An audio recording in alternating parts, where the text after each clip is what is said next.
How ready I am for this? Look at them things.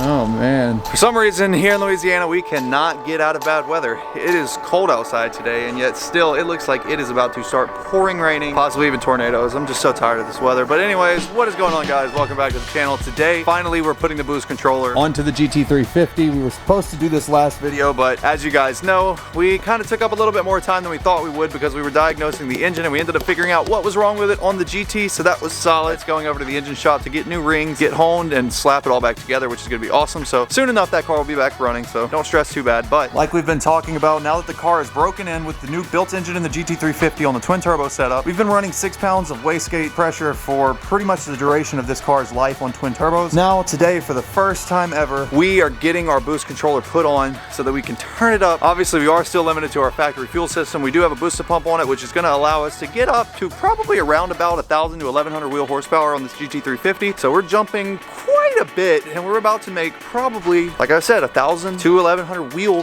horsepower. Damn it. I don't know where my keys are. Hola. What's up? Check out Daniel's new fresh haircut. Yeah, you actually, you did. Ooh. You put me in a video already with the haircut the day we got it. Oh, did I? Yeah, you're like, oh yeah, by the way, Daniel got a haircut. Oh, check out Daniel's fresh Vincero watch too. Ooh, yeah. Shout out to Vincero for sending us a bunch of watches. Thank you guys so much for clicking that Vincero stuff. But by the way, if you have not gotten your entries yet to win the GT500, make sure you go to itsjust6.com right now. Go grab some merch. Every $10 spent is going to get you 1 automatic entry, which means that if you spend $40, you're getting 4 automatic entries in to win this thing here. So go grab some merch, get entered. Let's get this boost controller put on the GT350.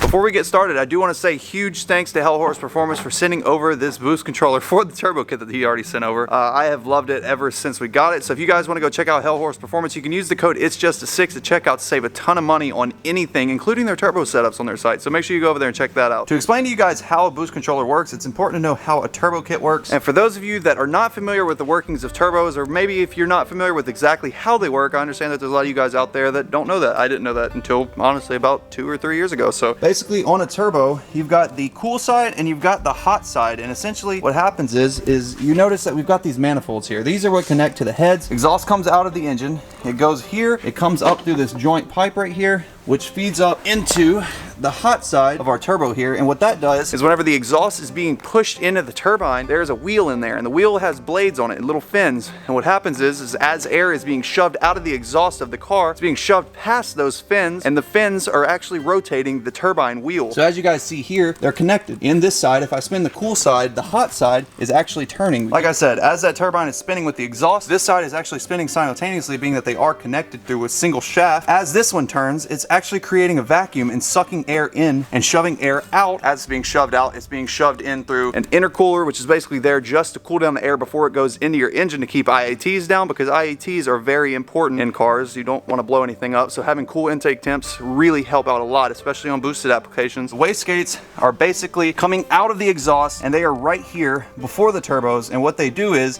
as that exhaust pressure is building up into the hot side, you have wastegates there, which basically will let out the pressure at a certain PSI, so that way the turbo is only spooling to a certain PSI. So the wastegate is there to let exhaust escape before it goes to the turbo, so that way it's not spooling the turbo and overspooling it. On the GT350, we've got twin wastegates, being that we've got a twin turbo setup, similar to this right here. These two wastegates have a spring in it that is set for 6 pounds, and that's what I've been telling you guys, that we've been running 6 pounds of boost in the car, and it is a very small amount, but we've been making a ton of power because of how efficient the turbos are and the fact that we're running E90 in the car. So it's been doing really, really well. But the downfall to the wastegate spring is that you're trapped at one single setting at all times. So you're pretty much stuck at whatever spring is inside of the wastegate. So if we've got a 6-pound spring in there, for instance, I am stuck at 6 pounds no matter what I'm doing. If I want to have more horsepower or less horsepower, I don't have a choice because we're stuck at that one spring. And that is where boost controllers come in. They're really handy because essentially what it is it is a boost controller that provides more air behind that spring through a diaphragm, and it holds the wastegate down a little bit more than the spring does to whatever boost level that you would like. So basically basically, if you want to have it set up for 15 pounds of boost, and we've got a 6-pound spring in there, it's going to provide an extra 11 pounds of pressure on the side of the diaphragm, holding down the wastegate, so that way we can spool the turbos a little bit more. Okay, so yes, but Let me let Doug explain. Doug will probably have a better explanation. you're on the right track. The only thing is, with a boost controller and EBC, normally you can only get about double your standard wastegate spring. Before we change the springs out, we should be able to get to 12, 13 pounds, and at that point, we'll be in the 4-digit mark anyway. So. Yep. So that is pretty much, I don't know. I was trying to think if there's anything else to cover. I think that's it. Hopefully that helps. If not, I might have been going in circles. Hopefully you guys understand a little bit better. But anyways, back to our boost controller. So it's a relatively simple setup. The main part here though is this max solenoid, which Doug, if you want to explain this, because I'm not even gonna lie, I'm not even very well versed at all in. I mean, it's just a 3-port solenoid, so basically it controls airflow going in and out. So you see you have different setups here for internal gate, and then basically this is gonna have where it can bleed off a certain amount of pressure. So what you're doing is you're applying boost pressure, seeing here, and it's actually bleeding through some of this to the top port of your wastegate. So on the top side of the diaphragm, it's actually, like you were saying, it's holding a little bit more pressure. So instead of a 6-pound pressure, you're actually bleeding some of that air in and assisting that spring to hold it closed longer. And then you can also get into things like ramp and sensitivity and all that, and that controls like how long or how quick it'll hold it closed, so you can ramp boost in faster. But it all basically works off of this basic diagram here. So that is, like he said, one of the other benefits to having a really nice boost controller is through an electronic boost controller instead of a manual valve. With electronics, you're able to set up things like he was just now saying, where you can actually ramp into boost. So if you want to have, let's just say for instance in a drag car, if we're going to go drag racing, we're leaving the line, we really don't want to have a crazy amount of boost if the car is having traction issues. So we can actually set up through this boost controller, as we take off, we're only taking off, let's say at 10 pounds of boost, because that's where we find out that it hooks. As soon as we get rolling, it will automatically compensate and roll into more boost, allowing a lot more horsepower, but it will be after the car has already left, so we're not going to have that many issues with traction. It'll obviously hook a lot better. So it's really handy. It really is night and day whenever it comes to turbo setups, because of the versatility that you're able to gain just by having the controller on the car. You can do pretty much anything at that point. You can turn it down if you want to drive normally to 600 horsepower, or if you want to go roll race at Texas 2K, turn it up to 1400 horsepower, whatever you want. So it's really neat. Now you're talking. Nice. This is where we're going to be doing our majority of our work today. So technically, like we were just talking about, even though this is the top port, it's on the bottom here. So top port, this is what we're going to be regulating. We are going to have to cap one side, vacuum tee, probably use this one, come back over here, follow our lines, and then cap this one and go back from this one right here over and up To the to our controller. to our boost The controller, solenoid, right? Yep, to our max solenoid. That's where we're going to be isolating here, and then at our vacuum port up top, and then a little bit inside, some simple wiring. We don't have any AFR input for this one, and I don't think we're using the blue wire, which blue wire on this one could be used for a scramble boost. Don't think we're doing that yet. No. We need a fuel system and some other safeties before that. But 12 pounds is going to be wild anyway. What he's talking about whenever he's talking about the scramble button, let me tell you about that real quick. So a scramble button essentially is a button that you mount inside of the car. So let's say, Have big balls. whenever you got big balls. Yeah. So let's say you've got money on this race, right? You've got $500 on the race, so you really want to win. So you take off, y'all are racing, and you notice that they're starting to pull off. Well, a scramble button is efficient because what you do then is hit the button, and it will pretty much lock the wastegate down to whatever boost number that you want it to, and it just goes and goes and goes. So it is very interesting, but definitely not anything that we are going to set up today, because we've got a stock fuel system in this car, so it is limited. So we would hate to push the scramble button, have it make a ton of boost and not enough fuel, lean cut, and pop the entire engine. So we've got a really nicely built RPG engine that we just really don't want to see that happen too. We're gonna avoid that for now. Also, check this out. So Doug got a really nice toolbox finally. He's been working out of this little roll cart forever, but Here comes the roasts. Real nice. It's real nice U.S. General. yeah, let me go ahead and address that actually. A lot of people hate on U.S. General stuff, and I get it. Like, sure, it's not the highest end stuff, but I will say, You have a snap? I was about to say, I will say, I've got a Snap-on box, and he just now got this U.S. General box, and even comparing the two, there's really not as much of a difference as people pretend that there is at all. I mean, honestly, the only thing that I've noticed is the one side lock. Other than that, dude, 6,000 pound rating. I mean, I've already got this one loaded down. I'm waiting on some organizers to come in for this. We've got this. We are full up on ratchets, extensions. All that SK goodness. By the way, thank you guys, SK, for all the SK tools and everything. SK everything. SK everything. Look, they got their new Flex Head series, 3/8 longs. They got their stubby 3/8. Do these things. LP90 series is just so minty. They feel great. So we got that. We've also got all of our SK wrenches on this side. So we're stacking up. These are some of my old stuff, but look at these X frames too. Yeah, I know. Just the engagement on these is so beautiful. So. It's cool to see finally a whole toolbox set up though. So we got Doug's set up right here, which is close to the 2 posts, being that he's pretty much working at all times right here. And obviously I've got my toolbox and all my tools over here. So it's a really nice setup now. We got this bench here just temporarily until we find a place for it, but we use it to stash all of our Coyote parts until we get that thing back with new rings and everything like that. But should be in the next few days, so that's gonna be cool. I like how we just casually have a whole Coyote engine just sitting here. Built Coyote, just torn apart, just chilling. Oh, we got the car up in the air. I'm gonna take our mini grease gun here. We've got some really high temp grease in here, and this is what we use to keep our turbos greased up. So I'm just gonna check and make sure that we're good. Ugh. Yeah, I know, it's hard to get on there too. Yeah. Sling grease in my head. Yeah. Pulls car off lift. Whole car just flips over the top. Damn, you actually made car literally falls off. Yeah, I was gonna say. I really cannot get enough of these comp turbos. Guys, I'm telling you, if you want a turbo setup for any Mustang, they've got, well, not any Mustang, but at least S550s, and I know GT350s for sure. Hurst Performance is the way to go. It's really nice because the turbos that they use are actually comp turbos, and the comp turbos are completely oilless. So the only thing that you gotta run with this kit is these really cool little coolant lines, and that's it. I think it's out. I think we're out of grease. All right, Jeff, if you're watching this, we need some more grease. Yeah. Yeah, like I was saying, oilless turbos don't require any oil lines to the block, no drilling and tapping into the oil pan, nothing like that at all. And even cooler, me and Doug actually were talking yesterday, they came out with this new thing where it's not even just oilless turbos, but now they're air-cooled turbos. So they have no coolant lines, they've got no oil lines, got nothing but a grease zerk on the front, which is really cool because you just grease it and that's it. So whenever you want to install a turbo kit, literally the only thing that you do is exhaust manifold to the turbo, from the inlet of the turbo to the intake of the car, and run an exhaust and you're done. So that's actually super simple and a lot more reliable too, because you don't have to worry about oil lines or anything like that. It's really nice. Got the boost controller here, and we've got a few different wire looms here. Let me show you guys what we got going on. So on the boost controller itself, we've got a simple power and ground setup, which we're going to run to the fuse box on the passenger side here in just a second with an added fuse, and get some power, tap into a ground. We'll be good as far as that goes. Now this right here is going to need to be ran through the firewall. This is actually the connector that goes up to the solenoid under the hood, which I'll show you guys in just a second. We already got that installed. And lastly, we've got our vacuum reference, which the boost controller is going to use basically to know how much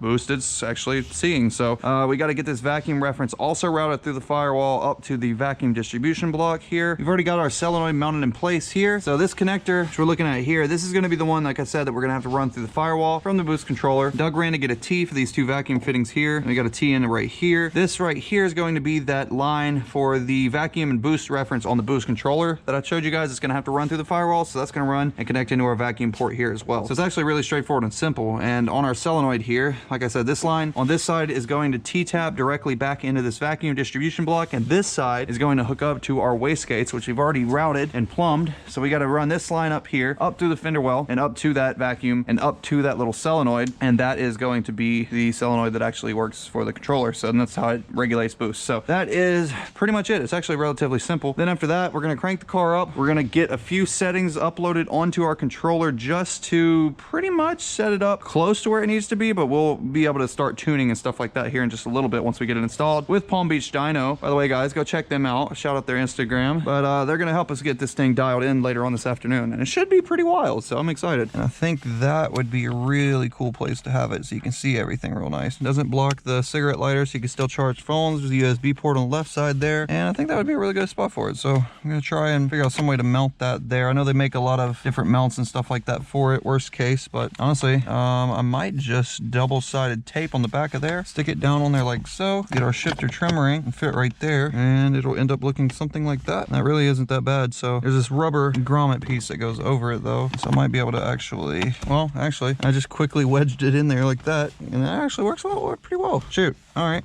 I guess we're just gonna wedge it there. Got the console lid sitting over here, but if you notice underneath it where the coin tray was, where I was just now showing you guys, what I'm gonna do is I'm gonna stick this right about here, and we're gonna run the wires off to the side. So we're gonna notch that little coin tray up here and drill a hole in this plastic piece here. So that way these wires can come straight out of the box, straight down to the side and inside of the console, all the way up to the front till we can get to the firewall to actually push it through to the distribution block and everything up there. So I think that's gonna be our best bet.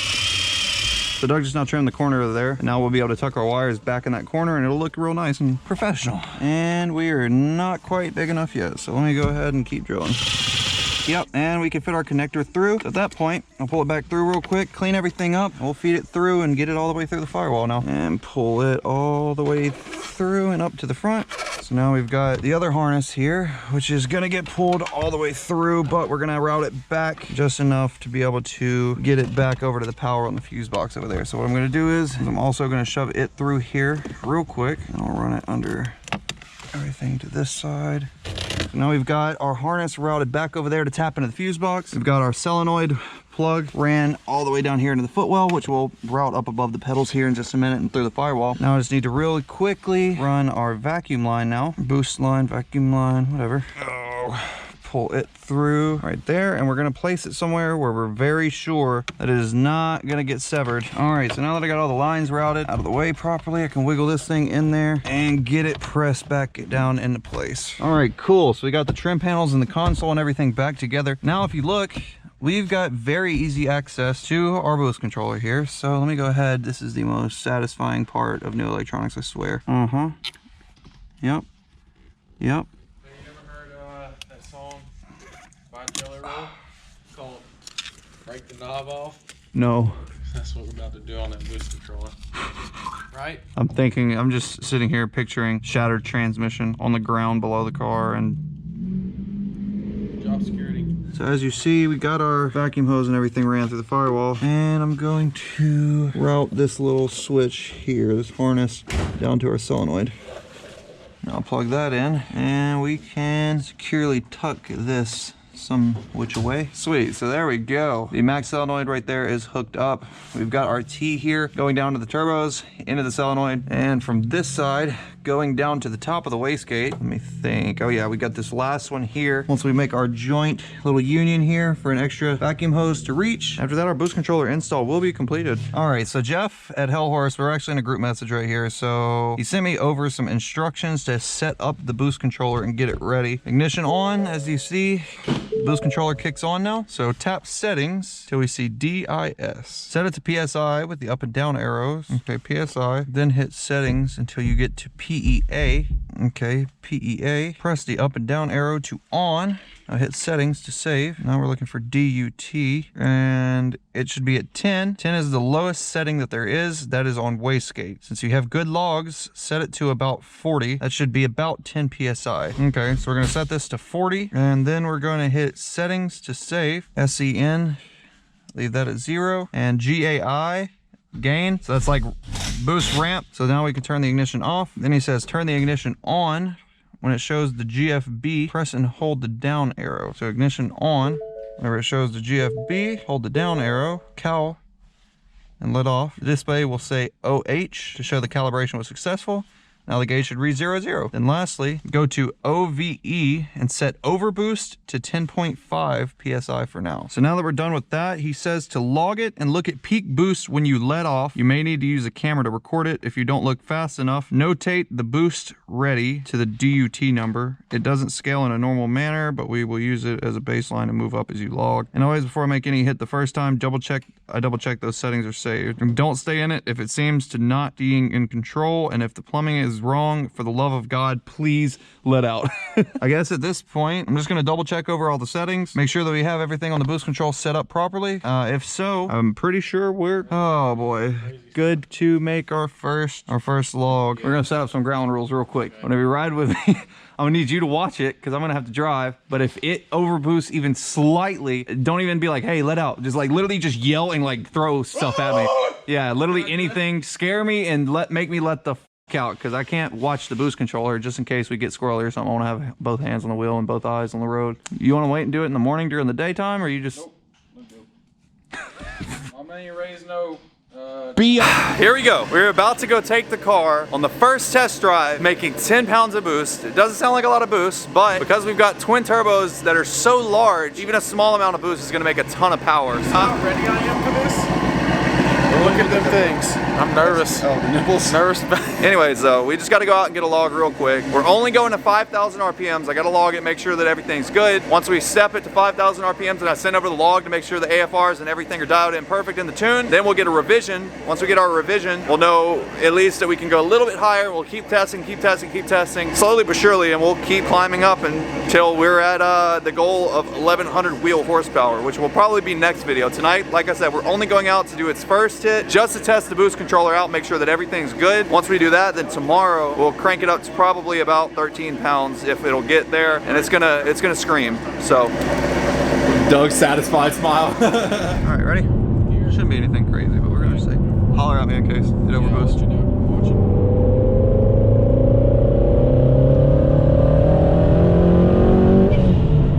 Oh, that wasn't nothing. I think it only got up to like 7 or 8 pounds. 7.8 was the highest I saw. Okay. Well, is that it? It was wildly uneventful, so. All right, I'm gonna go ahead and turn the log off.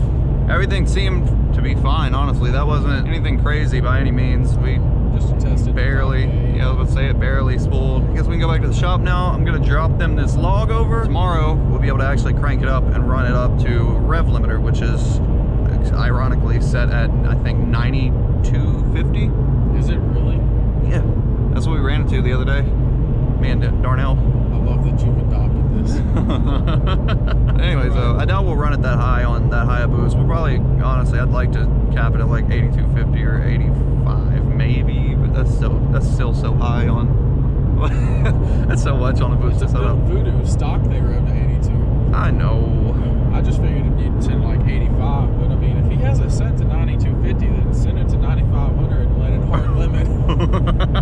Anyways, guys, that's gonna be a wrap for today's video. Stay tuned for tomorrow's video. It's definitely not gonna be the one to miss, I have a feeling. Just based on everything that we've been talking about and the assumptions for how much horsepower it's gonna make on that amount of boost tomorrow, I have a feeling it's gonna be pretty crazy. So anyways, guys, thank you for watching. Drop a like on this video. Make sure you comment down below. Let us know what you think of the car so far. Give us some suggestions for future videos, all that good stuff. And subscribe if you have not already. So see you guys next video.